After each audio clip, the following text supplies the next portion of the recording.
think people can be very selfish when it comes to adding a Fair warning, this is going to be a long video. I'm doing it under 10 minutes. I hope it's not 10 minutes long, but here we go. Hi, Beck. I'm Brittany. I ran an animal shelter for 3 years. I have been in rescue since I was 15, and I have people everywhere around me who have been in dogs or the rescue world as long, if not longer, than myself. So your take is that there's no such thing as ethical breeders while there's dogs dying in shelters. The ethical breeders have nothing to do with the dogs dying in shelters.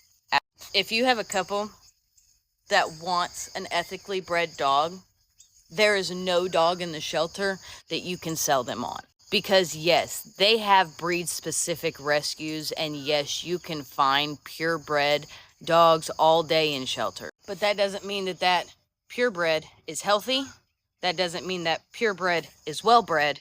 And that doesn't mean that that purebred is going to be anything like you are expecting. And honestly, it's more selfish to force people into one option only because you think that that's the right option. Most first-time dog owners should have an ethically bred dog, period, in a conversation. Because your view is literally, unless a dog has suffered, it is not worthy of being bought. Because when you adopt a dog, you are still buying that dog. You know, I think the irony of the part that I stitched to is that you said people can be very selfish when picking out a family member.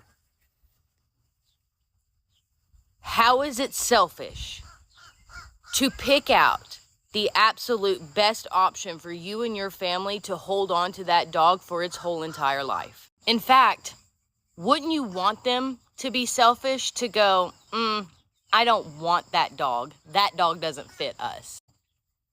Because in that case, then you don't have 80-year-olds taking Belgian Malinois thinking that they can handle them, which I've seen a rescue do, and then act shocked that it didn't work out. But, you know, get a dog adopted, right? I know deep down you meant well with that video because I was there at one point too. But bashing ethical breeders and saying that they don't exist is not the way to help dogs. It is so tiring to listen to the rescue community bash ethical breeders when ethical breeders do nothing but say, hey, if a rescue dog works for you, fucking go rescue one. But here's a genetically sound and stable dog if you want one of those two. You guys always love to paint them as these evil, mean beings who just pump out these puppies for fucking money. When in fact, that is a backyard breeder, not an ethical one. Did you know an ethical breeder may not have a litter of puppies for 2, 3, 4, 5 years? Because if they don't have the homes ready, they're not breeding. Ethical breeders are not the reason the shelters are overflowing. That's your Amish puppy mill. That's your white puppy. That's any backyard breeder who has a bully mutt that is disfigured in some way, shape, or form that they think looks badass, that they go breed to the next door neighbor's fucking pity mix and get a goddamn mess of genetically unstable fucks that nobody wants. That's who you should be mad about. That's who is overwhelming the shelters. That is who is causing dogs to die by the thousands every fucking day. Not the people who don't come adopt those dogs. It is not on those people to clean up their messes to make you feel fucking better because you don't have to put a dog down. You think the people who aren't adopting dogs don't get sad about the fact that dogs are dying by the thousands every fucking day? You really, truly believe that if they don't adopt a dog, they don't give a shit about rescue dogs? That goes to show how many people you've talked to outside of your little circle. Your take is not the hot take that you think it is, and your take is the reason why rescues and shelters push off dogs that very obviously do not fit in the homes that they are being pushed off into. An ethical breeder is going to get to know the person that is going to take their puppy. Shelters and rescues take about 20 minutes tops, if you're lucky. An ethical breeder may talk to you for a year before he or she even has a litter on the ground. Who do you think's going to know more? The person who talked to somebody for 20 minutes or the person who talked to somebody for a year?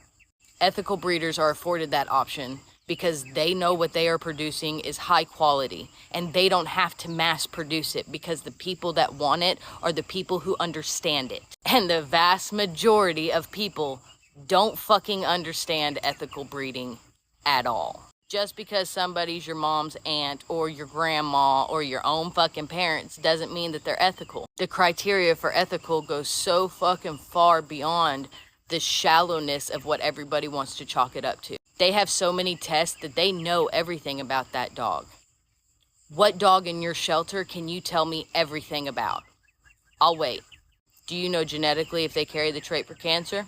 Do you know if they're going to get cancer? Have you guys done any testing on any of those dogs to know anything about them past, well, they like to eat their food and they love to chase a ball?